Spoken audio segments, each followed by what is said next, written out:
Bible అంటే ఏంటి అని ఒకవేళ మీరు అడిగితే, బైబిల్ అన్నది మనందరి జీవితాలకు దేవుడిచ్చిన బ్రతుకు పుస్తకం. అది ఇక్కడ ఇంపార్టెంట్. మనందరి జీవితాలకు దేవుడిచ్చిన లైఫ్ బుక్, బ్రతుకు పుస్తకం. అంటే మనం ఎందుకు పుట్టాము, ఇది మనకు ప్రపంచంలో ఎవ్వరూ తెలియచేయలేరు బైబిల్ తప్ప. మనం ఎందుకు బ్రతకాలి, ఎవ్వరూ చెప్పలేరు బైబిల్ తప్ప. ఎలా బ్రతకాలి, ఎవరూ చెప్పలేరు బైబిల్ తప్ప.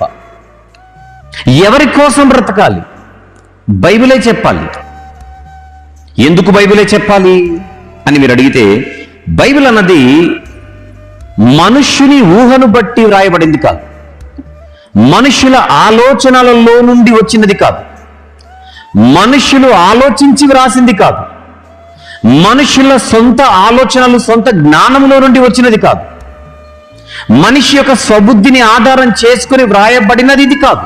సాక్షాత్తు దేవుడే తన భక్తులను ప్రేరేపించి వ్రాయించినటువంటి అమోఘమైన అద్భుతమైనటువంటి పుస్తకం, సాటిలేని పుస్తకం, మనందరికీ ఏకైక దిక్కైన పుస్తకం, శరణ్యమైన పుస్తకం.